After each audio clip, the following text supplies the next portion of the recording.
네, 오늘부터 폭력범죄에 대한 벌금 기준이 대폭 강화됩니다.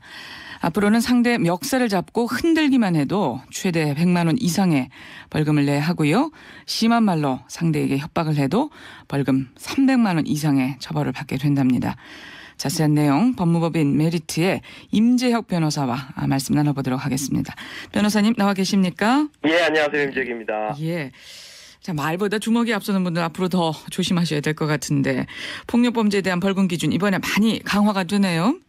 예, 검찰에서 내부의 벌금 기준을 이제 95년도 이후 20년 만에 이제 개정을 한 것인데요. 기존의 기준에 비해서 상당히 강화되었다고 볼 수 있을 것 같습니다.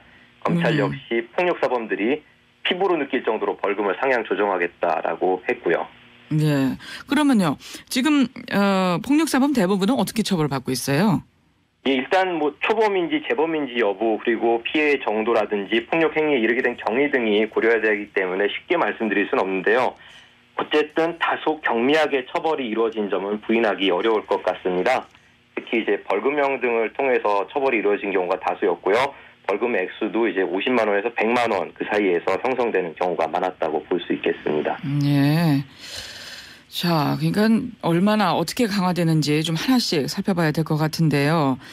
일단 화가 나면 손이 먼저 올라가는 분들 있잖아요. 예, 손이나 주먹으로 상대 얼굴 때렸을 때 기존엔 얼마 벌금을 내야 했고 이번에는 어떻게 또 달라지나요?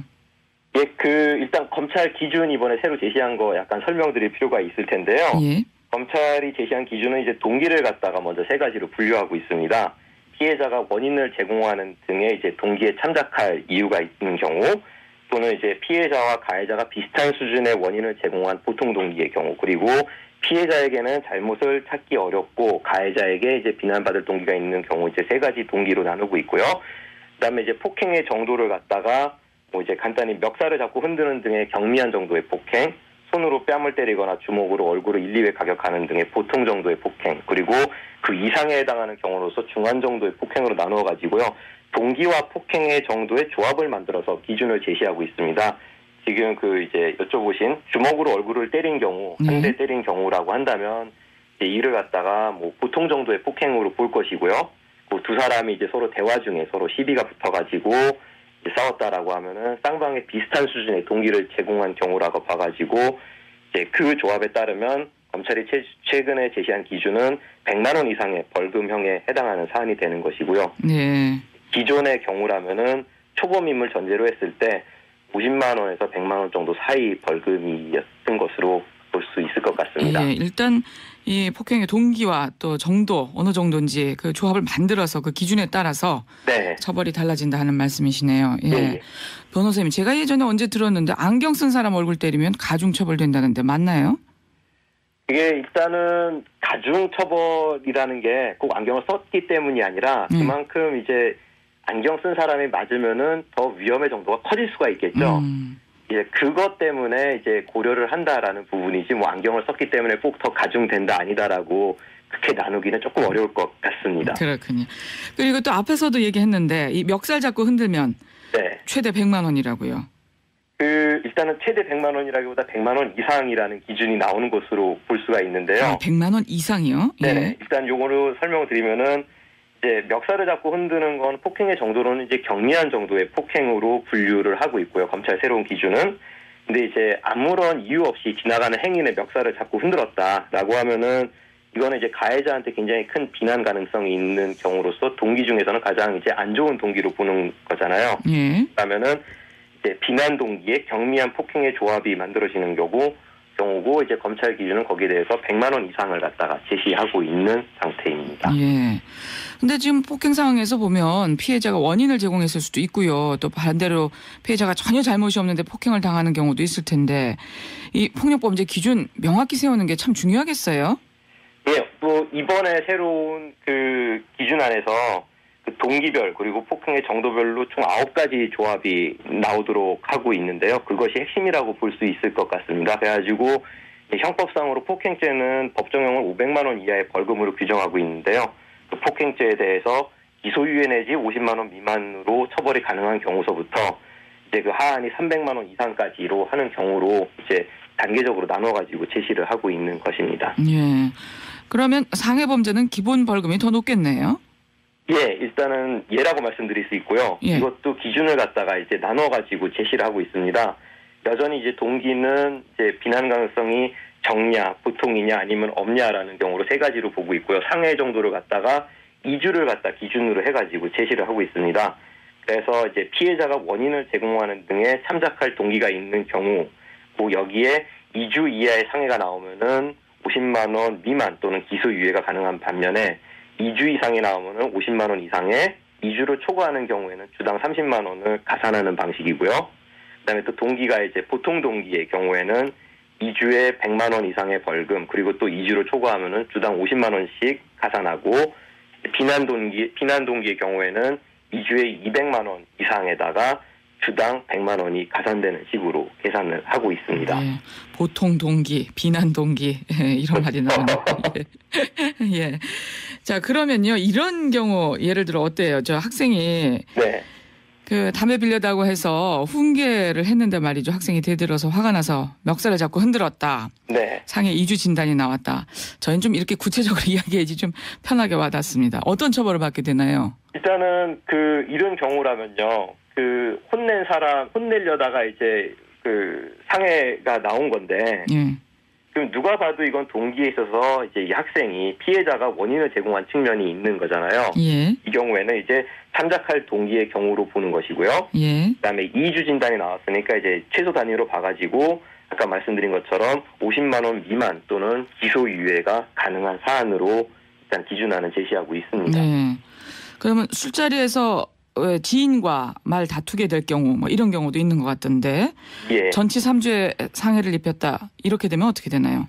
이제 쌍방이 서로 이제 다 과실이 있는 경우로 볼 수 있겠죠. 술자리에서 말다툼 모두 책임 있다. 예.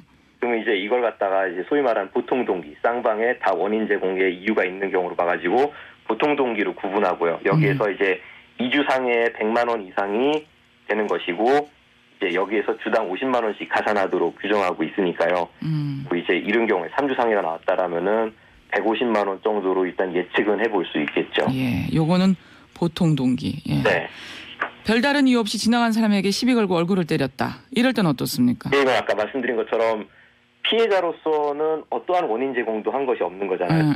말하는 묵지마 폭행을 당한 것인데, 이런 경우에는 가해자를 갖다가 강하게 비난할 수 있는 경우겠죠. 이걸 갖다가 이제 비난 동기라고 규정을 하고 있고, 비난 동기의 경우에는 2주 상해의 경우에 200만 원 이상의 벌금을 규정하고 있고, 그걸 초과해가지고는 주당 100만 원씩 가산이 되는 경우니까, 만약 이 경우에 3주 상해가 나오면은 벌금 300만 원 이상이 가능한 거죠. 예. 피해자와 합의한 경우는 벌금이 없습니까? 일단은 양형인자로서 검찰의 새로운 기준이 합의의 경우는 2분의 1 감경이 가능하도록 규정하고 있습니다.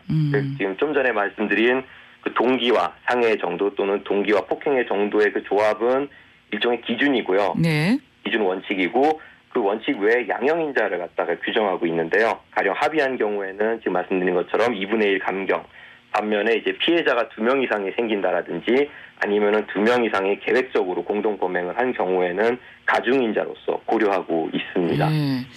이 협박 범죄 같은 경우도 사실 이 폭력이나 다름없지 않을까 싶은데, 이럴 경우에 처벌 기준은 어떻게 되나요? 예, 이번에 새로 제시한 기준 보면 협박도 나오고 있는데요. 일단 요거는 약간 틀리게 협박의 경우에는 협박 내용이라든지 실행 가능성에 비춰가지고 그 내용이 경미한 경우 또는 보통 정도의 경우 그리고 중한 경우로 세 가지를 나누고 있고요. 여기에서는 이제 동기를 갖다가 참작 사유가 있는지 없는지 구별을 해가지고 총 6가지 조합이 나오도록 제시하고 있습니다. 예, 그렇군요. 참작할 만한 사유가 있는 동기로 경미한 협박을 한 경우에는 50만 원 미만 또는 기소유예, 참작할 사유가 없다면 50만 원 이상으로 해가지고 이제 순차적으로 그 규정을 하고 있죠. 예. 밤길 조심해라. 당한 만큼 돌려주겠다. 이런 문자 메시지 보내면 그러면 어떤 정도 수준의 처벌을 받게 될까요? 이것도 이제 일단은 범죄로 규정이 되는 상황이어야 되겠죠. 예. 친구들끼리 보낸 거라면은 장난으로 볼 수가 있는데 그게 아니다라고 하면은 이제 밤길 조심해라, 당한 만큼 돌려주겠다 이런 정도면은 정말로 이게 어느 정도 실행을 할 것인지, 정말로 실행 가능성이 있는 것인지 약간 예측하기가 어려워가지고 일단 검찰 기준 자체로 보면은 경미한 협박으로 볼 수가 있고요. 다만 이제 동기를 갖다가 참작할 사유가 있냐 없냐로 따라가지고 있다면 50만 원 미만, 그렇지 않다면 뭐 참작할 사유가 없다면 50만 원 이상으로 처벌하게 되는 경우가 되겠고요. 가령 이제 뭐 폭행을 당하고서 너무 화가 나가지고 예. 자기도 분풀이 하겠다고 밤길 조심해라 당한 만큼 돌려주겠다 이제 이런 식으로 문자를 보냈으면은 이제 이건 참작할 동기가 있다고 봐가지고 이제 처벌의 수위가 낮아지는 거고 그냥 아무 이유 없이 아니면 정말 악의적으로 이제 그렇게 보냈다면 이건 참작할 사유가 없어가지고 50만 원 이상의 벌금형에 해당한다고 볼 수 있을 것 같습니다. 예. 자, 변호사님, 이 처벌 강화가 폭력을 근절하기 위한 근본적인 해결 방법인지 이 부분에 대해서는 여전히 의문이 있는 게 사실이죠? 어떻게 보세요?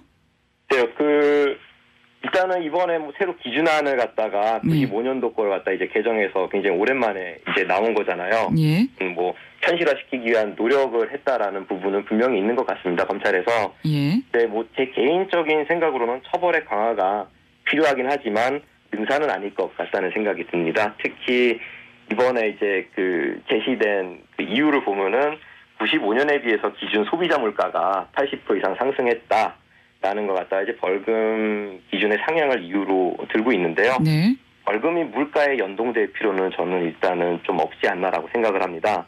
사실 벌금이라는 게 피해자에게 주어지는 금원이 아니고 국고로 편입되는 금원이고요. 예. 따라서 물가보다는 벌금을 부담할 수 있는 소득 상승률 등이 예. 더 부합되도록 조정이 돼야 되지 않나라고 생각합니다. 예. 소득 그 수준이 외에도 따라가지 못하는 상태에서 물가를 반영한 벌금 기준을 마련하면은 벌금을 부담하지 못하는 경우도 많이 양산이 될 수가 있을 테니까요. 예, 알겠습니다. 오늘은 여기까지 말씀을 드려야 되겠습니다. 고맙습니다. 네. 법무법인 메리트의 임재혁 변호사.